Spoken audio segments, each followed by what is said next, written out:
What's up, Hey guys? guys! Welcome back to the channel. We are going on an off-road adventure today. Finally! Yes, finally. An overland adventure at that. Yeah. We got the tents up and everything. So we're actually already on the trail, but we're only like 6 miles, 10 miles in, maybe, down a dirt road. We found our first part of camp. We did the scary stuff last night in the dark. So far. We're on the Illinois Bayou Granite Luge on Onyx. So if you're on the Onyx map in the Ozark National Forest, it's the blue line that runs through a big portion of it. So that's what we decided to do today. We think we're gonna get it all done basically today. Like I said, we're about 6 miles in. The whole thing's about 74 miles long. And then we'll camp probably maybe 6 miles or so is my best guesstimate from the end of it, is where our next camp will be. So, but it doesn't seem like it's going to be too hard, or at least that's what we figured until we got into the first part of it. Yeah. But it's not going to be hard. And then, you know, we were at like 24 degrees off camber last night in the dark. You know, those kind of things.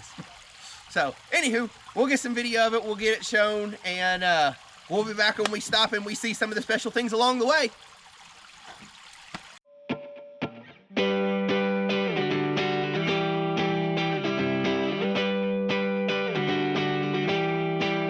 Alright, like I said, this is the Illinois Bayou Granite Luge on Onyx. As you can see the map up here, it's roughly 74 miles long with a moderate scale according to Onyx, a 6 of 10. And let me tell you, there are some parts that are that full 6 of 10, but not all of them. There's very, very short distances for this. Anywho, the first part of this trail, which you're watching now, is roughly 8 miles long. The 8 miles will take you to where we first camp. And yes, in the intro, we were already at camp, but again, we were fighting the sunlight. But I'm going to let you sit back and enjoy the rest of this, and I will show you when the part starts to get hard.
So just past this part of it, the rock starts to get a little bit bigger, but this is again nothing comparatively.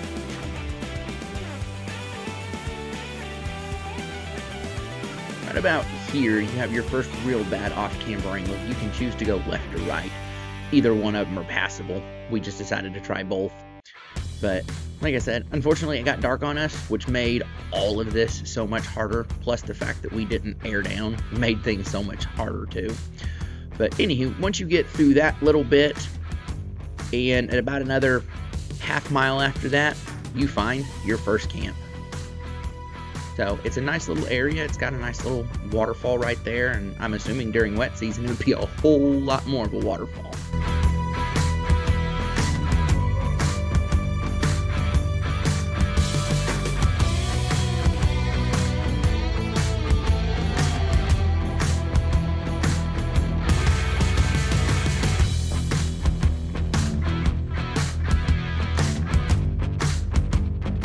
And we start day 2 off with a water crossing. Look at those pretty Jeeps crossing that water. So this part of the trail is not super hard. Actually, it's not hard at all. It's a nice little ride. It's roughly 4 miles long, but the absolute hardest part of the entire Illinois Bayou Trail is within this section. So there are several little mud holes. Most of them I went through. This one I just felt like it was a little too squishy at the bottom. But other than that, most of them are pretty easy to cross for the time of year we did it.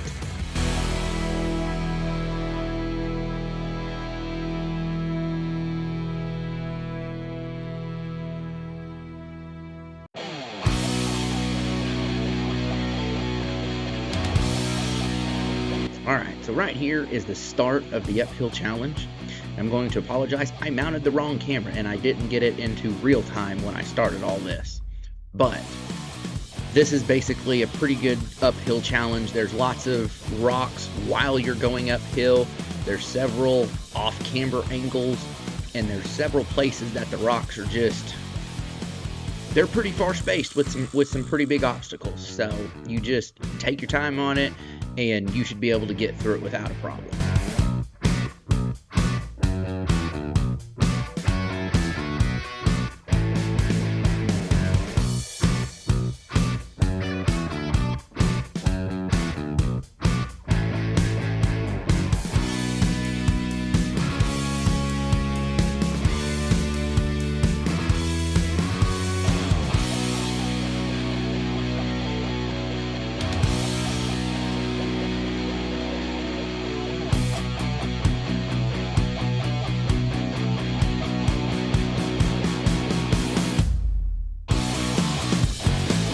Alright guys, for the most part, the rest of this trail is pretty much all looking about like this, no off-camera angles. We're going to fast forward just a little bit and get ahead to where our next checkpoint, per se, is. So right here, you'll get to County Road 1424. And there's a little meeting spot there, it's a bigger area, but nonetheless, this is a county road. It is a maintained county road. And it's approximately 3 miles to your next checkpoint. But the unfortunate part about this checkpoint is the fact that the road is closed. Someone has bought it and closed it down. So there is no longer a way to go through it. But that being said, if you will stay on this County Road 1424 and just keep on going, it's roughly another 4 to 5 miles of dirt road, and you'll come out to the Ozone Burger Barn, or at least that's what it used to be called a long time ago. I don't know what it's called now, but it's technically still there. However, when you get there, you're going to take the northern road, which is Highway 21, about 6 miles up, and you're going to end up on Fire Road 1405, and that is going to be your next set of trails.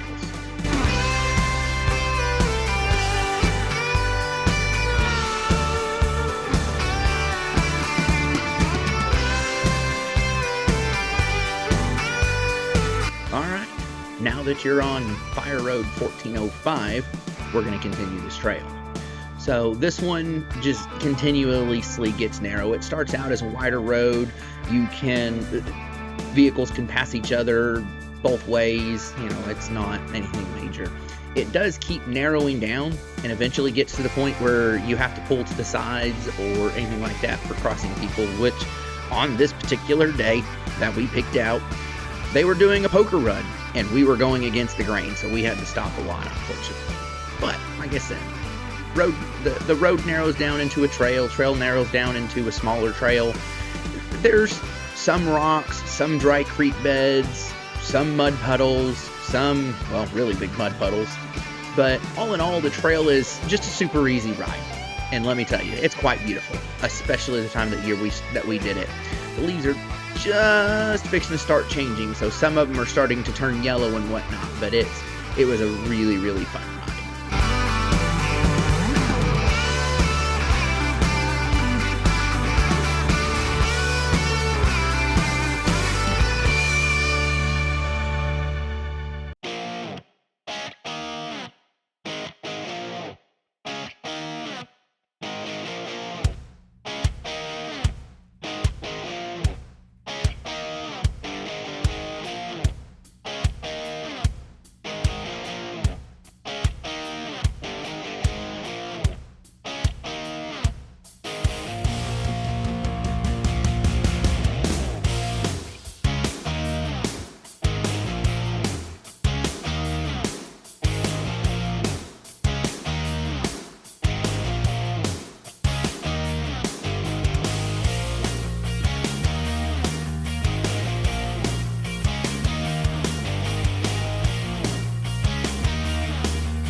Hey guys, we stopped here. We're at Bub's cabin. We're gonna explore the cabin just a little bit. I'll show you what it looks like inside. Hi! There's like 2 trees and You're not paying attention. Ayla was asking me about that earlier. About what? Why you always lead? Oh. I mean, not only because I can't follow the map, but that way if someone's gonna break something, I'll watch you do it. Wow. Yeah. Look at them.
What's in the shed?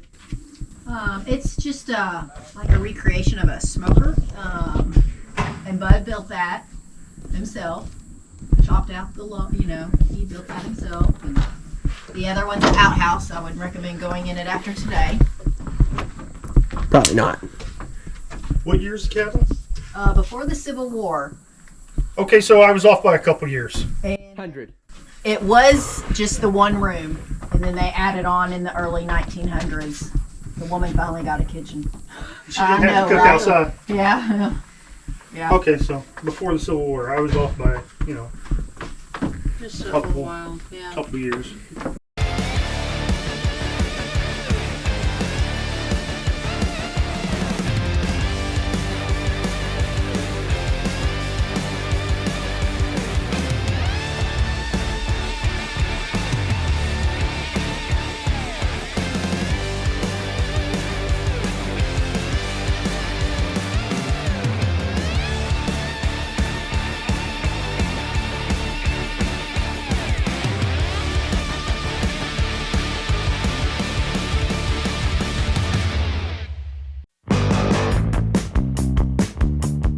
Look at that pretty glamour shot in front of Bub's cabin. Anywho, you're going to take the trail north on the north side of Bub's cabin, and it's going to take you a little over 4 miles to get to the old Union Schoolhouse. It's a neat little place to go. We actually didn't stop because of time constraints, but when we were at Bub's cabin, they recommended that you stop and look at it because it's another neat little piece of history. But as for this trail, it's super easy. Stock Jeep can do it without a problem. There's a few little mud holes and whatnot, but that's it. It goes from that smaller trail that you see to almost looks like a maintained county road. Whether it is or not, I'm not 100% sure.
Right here is even further past the Old Union Schoolhouse to Road 1812, Spy Road 1812. It's a very narrow trail, but full width 4x4s can make it through.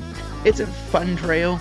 Stock Jeeps can still make it down. Some might have a little bit more problems because there's a few little obstacles that you kind of have to drop off of. They're just bigger hills, at all it is. Nothing major. This trail, 1812, will end at a pavement road.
All right, so right here, you'll take a right onto Highway 123.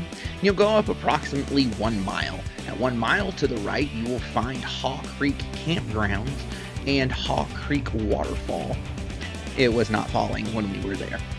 However, from there, you will continue on another 9 miles, and that will put you at Indian Circle. It's a turn off to the right, and it's a dirt road. I believe it's a county maintained road, looks like, but it's going to be the next part of your trail to keep going on this. But it is approximately 10 miles on this, and again, it looks mostly like a county maintained road. There's a few spots that are a lot smaller, is what it is, but it was a very pretty drive as well. There's several large fields, there's several, and a couple mud puddles. You will cross over one bridge towards the end of it. Once you cross that concrete bridge, right on the other side, there's a little path. That's actually going to be the campsite that we camped out for day 2. So we will fast forward a little bit to that. There it is. All the bridge and up to the campsite.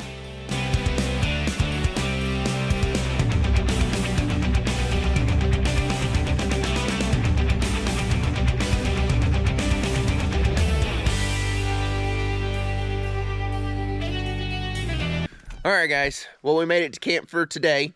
We're gonna sit down, eat, and go to bed shortly after that. Probably. We're all kind of wore out. Probably. That said, tomorrow we are just headed home, so there's not gonna be anything special tomorrow. So we'll get up, we'll pick up, and head that way. But other than that, we didn't get to finish the Illinois Bayou Trail. I guess we were just that slow. And part of the trail was blocked off now. Part of the trail was blocked off, which added, we had to continue around and onto another road, which added, I think, around 17 miles. I'd have to double check, which still puts the trail total at roughly 90 miles. We still didn't finish 90 miles, but nonetheless, that's all it is. I'm sure I've showed the map several times, so I know y'all have seen it. I have not yet, but nonetheless, the map's been up there to show you where the Illinois Bayou is and where we finished off and everything else. But outside of that, I hope y'all enjoyed it. Hope y'all actually visit the Illinois Bayou because it was actually a fun trail. Other than that, like, subscribe, and share. Like, subscribe, and share. And y'all have a good one. Bye. Guys.